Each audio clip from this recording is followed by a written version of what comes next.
So one quick comment before we start this module. I just want you guys to know that for this section, I'm going into a lot more detail than your book is going to go into. We're going to go a little bit out of order, talk much more specifics. And so while the book is still a great resource for this, there may be some confusing concepts. So if you're confused about something, email me. Maybe I can address it in another video if I have several students who ask me questions. Or use other resources at hand, such as using Google or YouTube to look at some of these concepts, as there's some really great videos of people who summarize things or go into really great detail that might be helpful to hear it from another perspective. In the next module, we're going to focus on cardiac output and then hemodynamics, focusing on blood. So we'll get started with the objectives. The objectives first are to define cardiac output and identify the several different factors that are going to regulate cardiac output. And this is going to come full circle through most of the lecture. And the next, what we're going to cover in this video specifically is looking at heart rate as a component of cardiac output, and you need to understand and explain the neural factors that are going to regulate heart rate. So let's start with, what is cardiac output?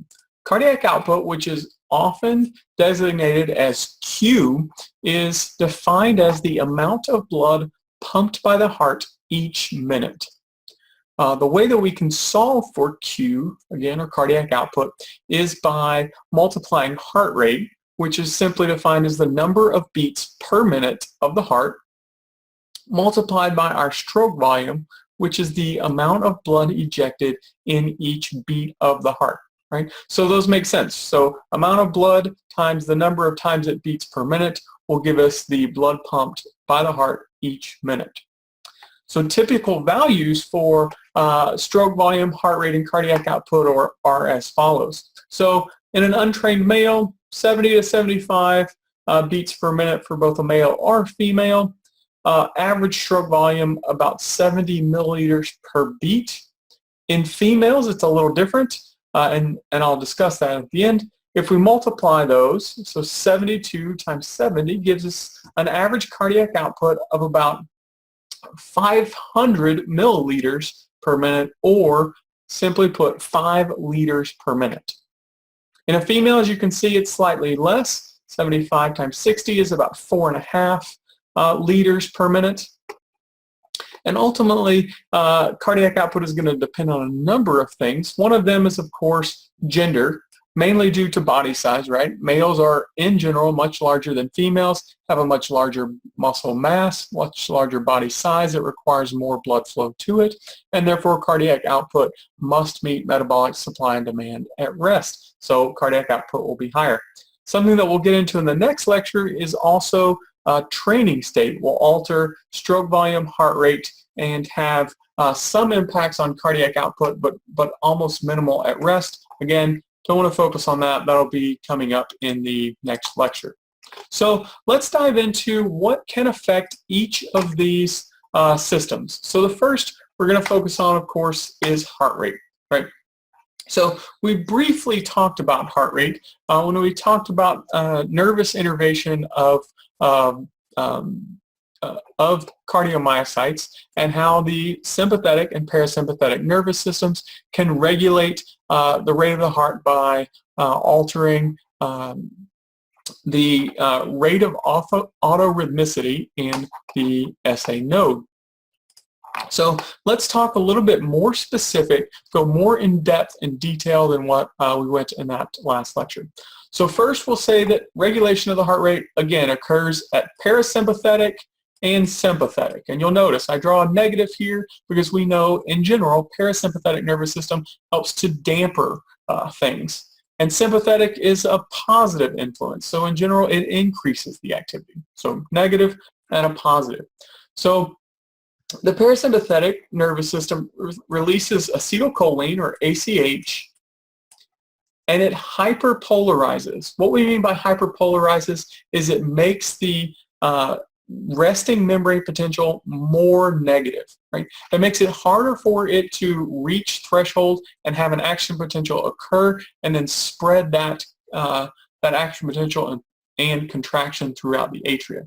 right? It hyperpolarizes two areas, the SA node and the AV node, right? And you'll remember the SA node is primarily going to be the pacemaker of the cell. And so if we're slowing down the SA node, then we're overall going to be slowing down the heart rate. As you can imagine, it acts as a braking system to slow the heart rate by inhibiting this autorhythmicity, making that automatic contraction that happens at a given time, making it happen slower. At rest, there is parasympathetic tone that's going to regulate this, and we can do, one of two ways. It doesn't always work to just increase parasympathetic nervous system, as we would see here. So, of course, if you increase it, it causes it to decrease, hence our negative sign. But we can also remove the parasympathetic nervous system. So you can think about it as a negative times a negative equals a positive. Right? So if we remove the negative influence, then our heart rate will increase. So that's a unique feature of the parasympathetic nervous system and will be important in the next module. The sympathetic nervous system works by using norepinephrine as opposed to acetylcholine in the parasympathetic.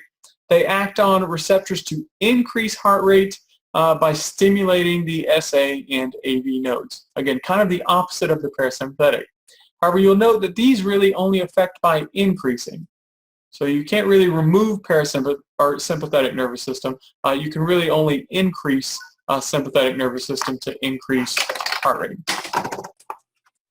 So if we take a closer look and kind of visualize that last slide here in a drawing in the regulation of the heart, in general, the cardiovascular control center, which lies in the medulla oblongata of the brain, is going to receive input and relays these impulses into the heart to either increase or decrease parasympathetic nervous system.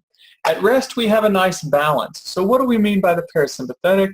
Again, the parasympathetic comes in. It has connections to the SA node here and to the AV node. The sympathetic nervous system has to the SA node, to the AV node, and you'll also see it affects both ventricles. We'll define what that means here in just a little bit. But at rest, there is a balance between the parasympathetic and sympathetic nervous activity, right? So we can think about this as being a teeter-totter, right? So ultimately, heart rate is going to be dependent on parasympathetic and sympathetic nervous system and how each one of them relates. So that will ultimately control heart rate at rest. So if parasympathetic nervous system goes up, then the heart rate will go down. If sympathetic nervous system goes up, then it will increase the heart rate, and it ultimately relies on this nice delicate balance to maintain heart rate at rest. One of the things that I'll also mention here, as we talked about this sympathetic nervous system, you'll notice that it innervates the ventricles, whereas the parasympathetic nervous system has no effect, has no nerve endings on the ventricles. So why is this important? Well, one, you'll notice in that last slide I mentioned nothing about having any inputs into the ventricles to cause them to change their rate of automatically firing and depolarizing, right? So what is this? So we'll talk about this later, but what this is really going to control is contractility of the heart. This has nothing to do with heart rate itself. Only the SA node and the AV node are going to have an effect on heart rate.